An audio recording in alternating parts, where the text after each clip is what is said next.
Rieccoci insieme con i nostri interlocutori, i nostri ospiti che abbiamo il piacere di avere qui per parlare anche, abbiamo visto, abbiamo fatto una panoramica sulla situazione turistico-balneare delle nostre spiagge, abbiamo parlato della famosa direttiva Bolkestein di cui non siamo mai riusciti ad andare finalmente a fondo e finalmente ce l'abbiamo anche fatta.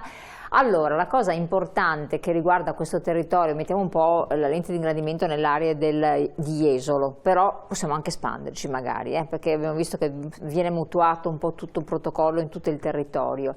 Avete deciso di attuare una serie di iniziative volte a rendere molto più fruibili, e già lo erano, tanti servizi, tanti accessi della zona delle spiagge di Jesolo e dell'entroterra, perché poi non è solo questo. E quando parliamo di accessibilità non ci rivolgiamo solo alle persone diversamente abili, ma un po' a tante problematiche, che può avere anche la famiglia con bambini piccoli, il classico passeggino, la persona anziana. Poi noi abbiamo tanti anziani che hanno voglia di fare vacanza, ma si trovano a volte con dei problemi tipici un po' legati all'età e non solo. Ci dica cos'è questo progetto, di che cosa si tratta, poi naturalmente passiamo a vedere altri aspetti rilevanti.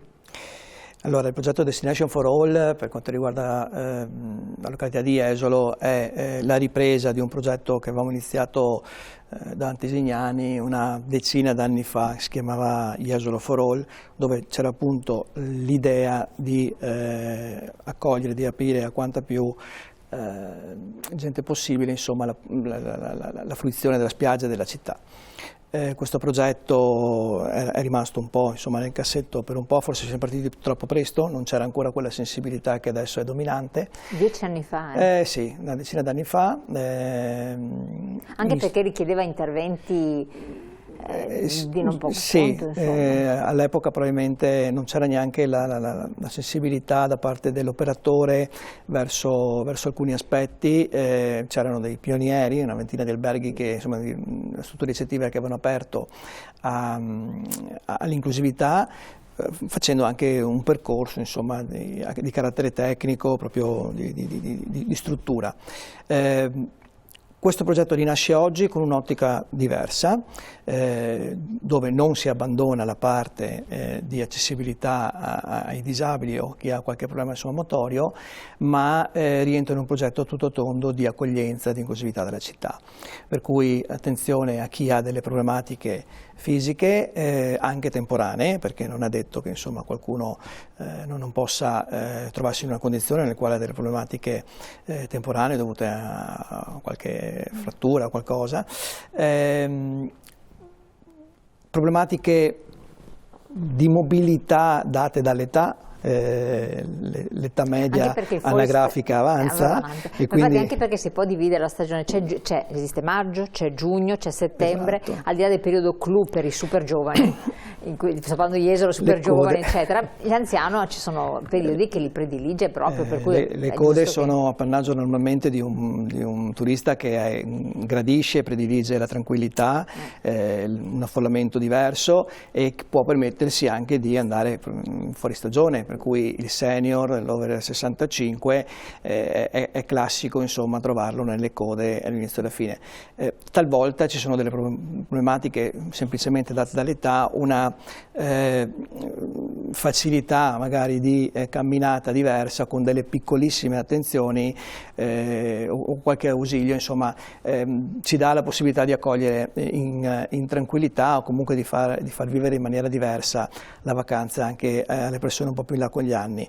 Dall'altro lato la nostra idea di inclusività abbraccia anche chi ha delle problematiche alimentari. Abbiamo dato grossa attenzione a tutto l'aspetto delle allergie, della celiachia. Ci sono degli alberghi che si sono ovviamente formati. Quindi avete coinvolto anche gli albergatori, i ristoratori, esatto. Altri pubblici esercizi, sono stati coinvolti in tutti insieme? Parte adesso una fase, abbiamo fatto uno screening, una mappa, insomma, del territorio per capire dove ci sono le criticità, e la parte fondamentale in questo momento, più che l'aspetto tecnico, il marciapiede con 2 cm per 3, che riguarderà l'amministrazione comunale, che peraltro ci è assolutamente vicino in questo progetto, è stato patrocinato e anche finanziato dall'amministrazione, e di conseguenza stiamo andando necessariamente di pari passo, perché l'intervento poi a volte spetta alla pubblica amministrazione. Quello che stiamo cercando di portare avanti è un discorso di formazione. Avere la capacità di fare capire a chi deve accogliere le piccole problematicità, talvolta sono esigue ma sono dal lato del fruitore dei macigni, l'attenzione, la cura, parlavo delle problematiche alimentari, a volte basta veramente molto poco, basta formarsi e basta provare talvolta a immedesimarsi nell'altro. Questo è un processo che richiederà del tempo, abbiamo mappato la città proprio per andare a intervenire sia tecnicamente ma anche dal punto di vista di chi già eroga questi servizi e chi magari con poco potrebbe cominciare a farlo domani mattina. Mi riferisco ai stabilimenti balneari. Qui abbiamo l'esempio di Alessandro, che per primo sul territorio ha aperto uno stabilimento di assoluta eccellenza, e dopo lascio che lo illustri lui, e quindi l'idea è quella di aprire la città ad un'accoglienza diversa, ad un'accoglienza talvolta si vede la disabilità come un paziente, in realtà è un turista e come tale va accolto. E poi tra l'altro la frequentazione del mare, soprattutto all'estero, viene vista anche come estremamente curativa. Da noi ancora c'è la concezione, è diversa la concezione, ma dall'estero viene visto, vai al mare anche per star meglio, soprattutto ai fuori stagione, quando non fa tanto caldo, e quindi darebbe ai nostri territori quella chance in più di apertura che la Croazia sta già facendo, ci sta già lavorando, sì, con anche fondi europei tra l'altro, e quindi una grande concorrenza. Territorio più esteso, punti di forza, punti di debolezza che voi avete analizzato, e poi la sua iniziativa di una spiaggia un po' speciale, no? Sì, ma guardi, mi lasci dire che la costa veneta è da sempre naturalmente accessibile ed inclusiva, e lo è anzitutto dal punto di vista morfologico, le lunghe spiagge e quant'altro. E poi questo territorio ha avuto fin da subito un approccio di grande sensibilità nei confronti di questi temi. Credo poi vi sia stata un'accelerazione importante proprio a partire dal 2016, e tutto idealmente è partito da Jesolo e dalla spiaggia di Nemo, dove è stato avviato un coraggioso e intraprendente progetto di partenariato pubblico-privato in collaborazione da una parte con l'amministrazione sanitaria e quindi con la Regione del Veneto. Per far cosa? Spieghiamolo a chi magari ci segue da... Per creare forse quello che è stato il primo stabilimento balneare realmente inclusivo a 360 gradi, e quindi non una spiaggia dedicata a qualcuno, ma una spiaggia dedicata a chiunque, e quindi dove chiunque, indipendentemente dalla propria condizione, fosse questa temporanea magari a causa di un incidente o definitiva a causa, ahimè, di una disabilità, potesse avere la possibilità, l'opportunità di trascorrere una piacevole giornata al mare, godendo di tutti i servizi che le nostre spiagge sono in grado di dare. Da questa prima esperienza di Jesolo e della spiaggia di Nemo dobbiamo proprio ringraziare la Regione del Veneto, il governatore Luca Zaia, che ha creduto in prima persona su questo progetto, l'assessore Caner, perché poi hanno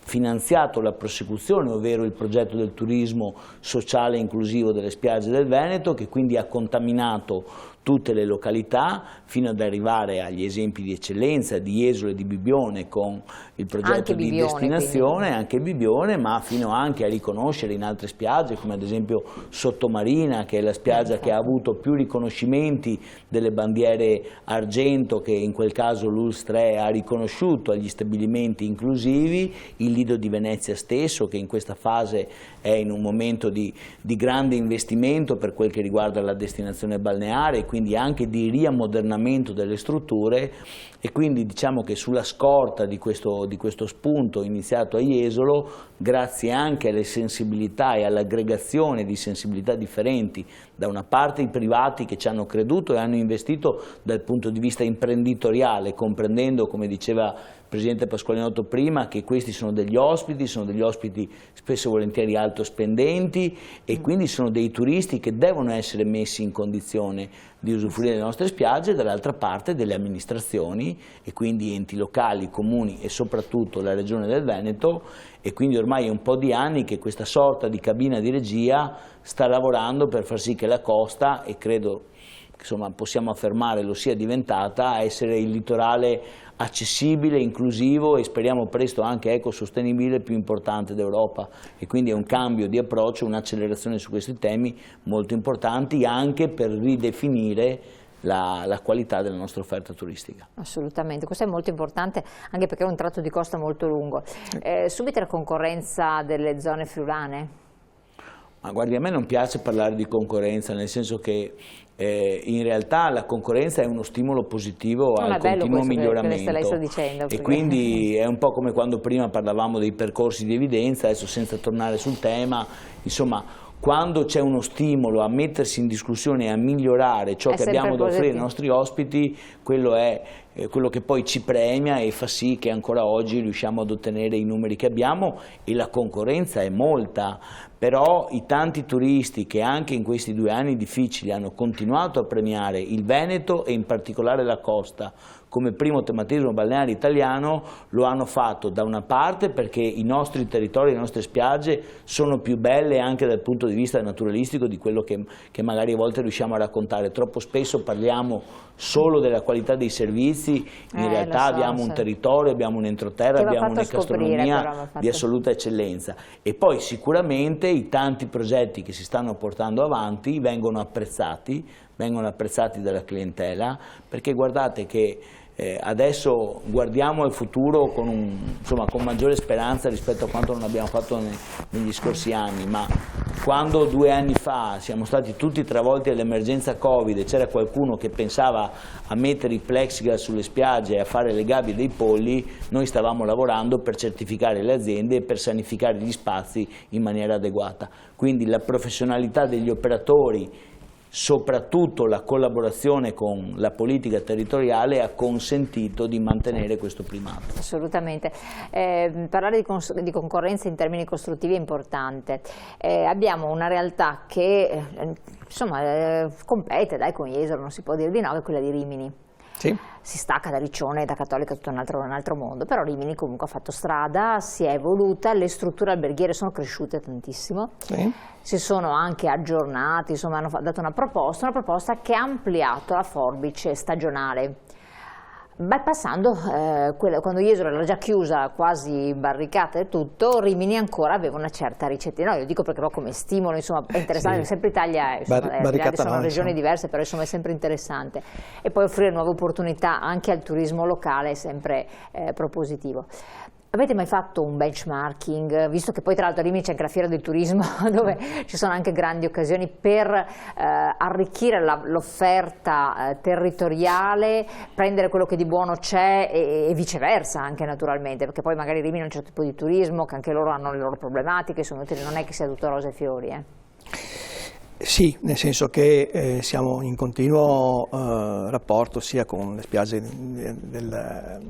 dell'Emilia Romagna che con quelle che citava prima del Friuli. Non più tardi dell'anno scorso abbiamo fatto 2 operazioni come Alto Adriatico per quanto riguarda il mercato di lingua tedesca, dove siamo andati a promozionarci in maniera unitaria Friuli, Veneto ed Emilia Romagna. Che è una cosa bella questa. Assolutamente. Non li vediamo come, no, ridevo sul barricata prima, non certo sul fatto che Rimini comunque ha saputo evolversi. Quando Jesolo era barricata, in realtà noi siamo più o meno aperti tutto l'anno, ovviamente sì. L'offerta invernale è minore, dei 400 alberghi, insomma saranno credo una trentina di aperti, comunque si va verso una sorta di allungamento della stagione. Abbiamo preso quanto di buono delle best practice, delle spiagge che, insomma, non dico concorrenti, ma che operano sul nostro stesso circuito. Abbiamo sviluppato molto negli ultimi anni i club di prodotto, stiamo andando verso un prodotto soprattutto post-stagionale, prestagionale per quanto riguarda il bike, dove abbiamo sicuramente la possibilità di offrire un percorso pianeggiante per chi rispetto magari a Rimini ha un saliscendi, per cui siamo un po' più e ci sono dei bei percorsi, tra l'altro. Sono dei bei percorsi, siamo ai piedi comunque dei colli, se qualcuno ha la forza, insomma, e le gambe per arrivarci, c'è tutto un territorio sottostante. Io ho visto che i turisti ci arrivano a tappe, ho scoperto stiamo sviluppando peraltro un prodotto sul mercato tedesco per quanto riguarda la Monaco Venezia, stiamo certificando tutte quante le strutture sulla bisettrice. Abbiamo negli ultimi anni allargato molto verso la fine stagione per quanto riguarda gli eventi sportivi, per cui l'anno scorso c'è stata la prima edizione di Ironman, quest'anno si ripeterà, un format di livello internazionale, per cui da quel punto di vista ci pone sicuramente in primo piano per quanto riguarda il triathlon a livello mondiale. Abbiamo tutta una serie di eventi fuori stagione di carattere sportivo. Sono tuttora in corso a Jesolo un meeting per paraolimpico per persone disabili. Abbiamo karate, abbiamo taekwondo, abbiamo i mondiali nel 2024 di karate, per cui l'aspetto sportivo di allungamento delle stagioni, anche in forza di strutture che ci sono sulla località, si sta attuando. Ci vuole del tempo, abbiamo subito un rallentamento perché tutta l'eventistica dal punto di vista dei raduni e dei meeting ovviamente ha subito un contraccolpo dal punto di vista della situazione pandemica. L'anno scorso verso fine stagione ci eravamo già ripresi, per quest'anno ci aspettiamo un settembre assolutamente di livello. Poi la competizione ci sta, è vero che Rimini ha dietro probabilmente un'ossatura di città che tuttora le nostre coste non possono avere, però voglio dire i numeri contano ma vanno anche pesati. Sicuramente da ricerche di mercato che abbiamo fatto l'aspetto di redditività del nostro ospite è sicuramente un po' superiore a quello dell'Emilia, questo perché la nostra qualità è percepita e quindi si riesce anche a vendere, scusi il termine, ma insomma in maniera diversa, per cui a livello di numeriche probabilmente siamo un po' sotto, dal punto di vista invece di qualità e di redditività e quindi di prodotto siamo sicuramente un pezzettino sopra. Beh, insomma, c'è giusto anche una bella... siamo un po' in chiusura, però volevo anche affrontare la questione che aveva accennato il Presidente e quindi potete dire entrambi la vostra. Personale, formazione, diceva occorre una formazione, occorre fare cultura, occorre sensibilizzare gli operatori del settore, occorre che però abbiano un seguito anche di collaboratori motivati e preparati, perché poi più si sale di livello più l'aspettativa è alta e devi essere anche in qualche modo. Ci sono problemi anche per quel che riguarda il vostro ambito, per il personale, per la reperibilità? Può mandare un messaggio che poi incentiva? Non lo so, ci racconti lei? E la stessa domanda poi la giro anche. Indubbiamente sì. Il problema del personale è un problema che riguarda tutta la filiera turistica in tutte le sue declinazioni, ma quello che mi piace sottolineare per rispondere alla sua domanda è quello che in qualche modo ho accennato prima quando ho evidenziato le forti ricadute occupazionali che questo fenomeno economico ha sul territorio. Questo per sottolineare ancora una volta qual è stato il ruolo importantissimo degli operatori turistici in questi anni e che continua ad essere, cioè il fatto di creare delle aziende che abbiano una capacità occupazionale che determina i destini delle loro località. Noi abbiamo in Veneto delle spiagge che durante il periodo estivo diventano delle vere e proprie metropoli dove gran parte della popolazione è impiegata nel comparto turistico. E vive anche di questo. Quando il governatore Zaia giustamente ricorda che di quei 19 miliardi che costituiscono il PIL turistico del Veneto quasi un 50% viene prodotto sulle spiagge, quei numeri possono essere prodotti solo lì e sono indiscutibilmente legati da una parte alle bellezze del nostro territorio e dall'altra parte alla qualità del nostro servizio e alla professionalità dei nostri operatori. Quindi il problema occupazionale c'è, è qualcosa che va affrontato in maniera sistematica e soprattutto dovrebbe essere valutato e tenuto conto, per quel che riguarda strettamente il comparto balneare, anche in funzione dei famosi percorsi di evidenza di cui parlavamo prima, perché è del tutto evidente che chi fino ad oggi ha gestito le spiagge lo ha fatto con personale locale, con personale spesso e volentieri autoctono e quindi in qualche modo, se vogliamo, è un ruolo imprenditoriale che ha anche delle ricadute sociali ed occupazionali su questo territorio e questa è una cosa che non dobbiamo mai dimenticare. Assolutamente. Che cosa dovreste fare, dovreste inventarvi per diventare appetitosi nei confronti anche dei giovani, insomma di un'occupazione un po' più stabile, che è un po' tutto il settore turistico e anche della ricettività in genere sta risentendo. Adesso non so, lei come albergatore magari rientra tra i fortunati, però tanti invece lamentano. La stagionalità non aiuta ovviamente, perché chi vuole dedicarsi a questo lavoro a tempo pieno non può sicuramente vivere della stagionalità, sia essa di montagna o sia essa di mare.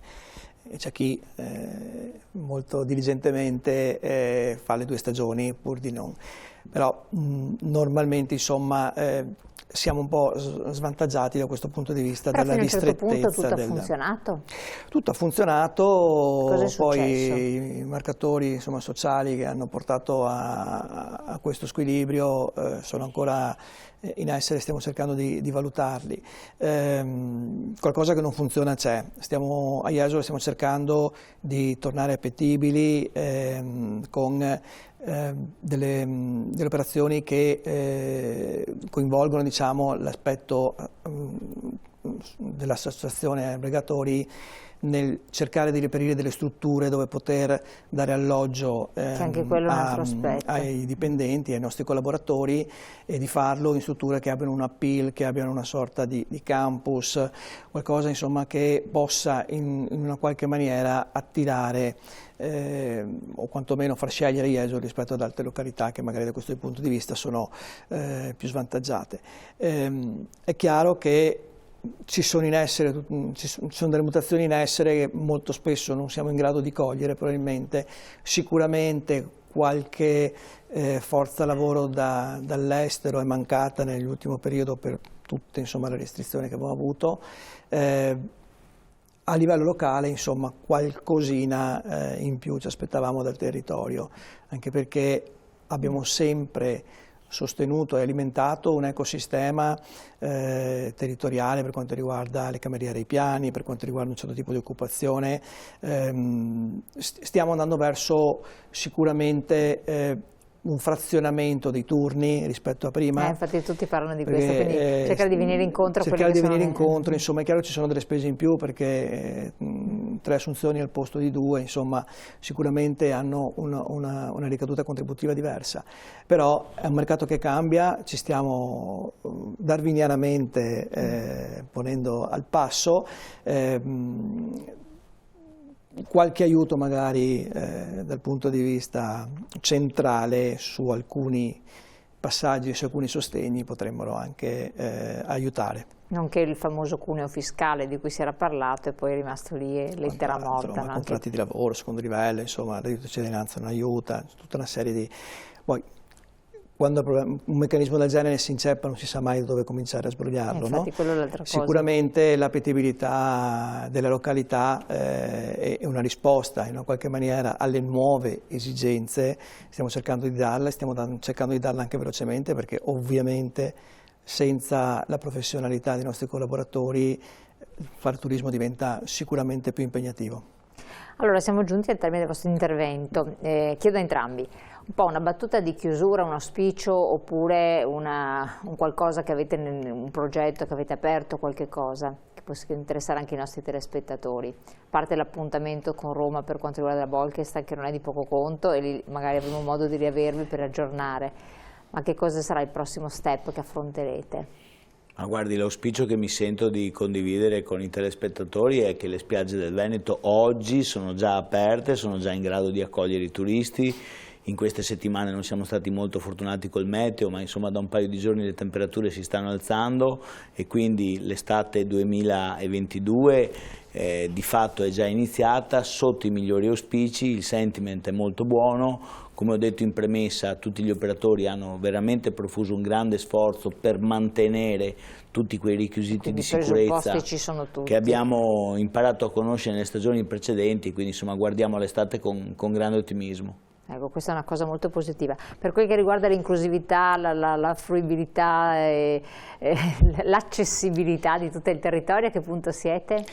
Siamo appunto in una fase di, finita la prima fase di screening, adesso sappiamo cosa dobbiamo fare e dobbiamo iniziare giustamente il percorso per arrivare dove ci siamo prefissi.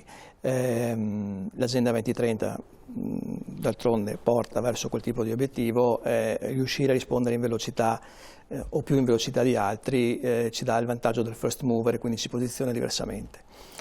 Per quanto riguarda le progettualità, Jesolo quest'anno parte con almeno 2 o 3 progetti assolutamente di rilievo per venire incontro alle esigenze delle famiglie che sono le più colpite da questo aspetto, insomma, di inflazione. Da quest'anno abbiamo fatto sistema con le 8 attrazioni principali della località e i bambini sotto 1,40 m avranno accesso illimitato e gratuito, ancorché accompagnati, insomma, a tutte queste attrazioni, per cui Pista Azzurra, Caribe Bay, Caribbean Golf, Tropicalium, è bellissimo questo. E ci sono altre 4-5, non le nomino, ma adesso c'è il problema che non li hanno nominate, le finisco, per cui e-bike for me, Watermelon Sup e la gita a Venezia con il Doge di Venezia, la fabbrica della scienza. Questo è per una risposta a un mercato che cambia e quindi anche la possibilità di accogliere e di dare, insomma, un quid in più a chi ha la bontà di sceglierci. In contemporanea partirà un progetto che si chiama Jesolo Gift Card, dove andremo ad incidere sul welfare, mettendo a sistema la città e quindi dando la possibilità alle aziende di omaggiare, insomma, i 50, 100, 200 del taglio e il lavoratore potrà poi scegliere su un panel abbastanza nutrito. Per la prima volta una città si mette in condizioni di offrirsi in questa maniera. E stiamo rilanciando un progetto di enogastronomia perché proprio in funzione di destagionalizzazione l'aspetto enogastronomico, i food lover sono una nicchia di mercato che si sta muovendo fuori stagione. A Jesolo ci sono delle grosse eccellenze dal punto di vista culinario, per cui abbiamo unito 11 ristoranti, li abbiamo sostanzialmente messi a sistema e in questi ristoranti rappresentano l'eccellenza. Ci sono tutta una serie di iniziative da qui a fine stagione per valorizzare anche l'aspetto enologico. Il 27, 28 e 29 di maggio ci sarà lo Street Wine Jesolo in collaborazione con l'Osteria di Verona, dove siete stati anche a Vinitali, tra l'altro. Sì, esatto, siamo stati a Vinitali e l'abbiamo presentato lì tutto il progetto con dei grandissimi risultati dal punto di vista di risposta e di attenzione da parte del pubblico specializzato. 200 cantine, 20 cantine con 200 etichette diverse. E allora tenersi formati, perché insomma ci saranno anche novità nella primavera inoltrata, quindi una cosa interessante. Allora io vi ringrazio il Danni, in bocca al lupo naturalmente, quindi abbiamo fatto una bella panoramica che ci dà anche belle prospettive interessanti, non solo per l'economia ma anche proprio per il tempo libero di tutti quanti noi. Poi andare al mare fa senza dubbio bene e c'è anche arte, c'è anche cultura, lo diciamo sempre nelle nostre spiagge, perché sono un po' delle sedi privilegiate per offrire anche queste opportunità vicinissime. Non abbiamo parlato delle infrastrutture e trasporti, ci mancava questa, ma questa lasciamola adesso da parte, per almeno questa sessione. Lascio i nostri ospiti, lascio voi alla pubblicità, noi ci rivediamo dopo per altre interviste, tra poco, grazie.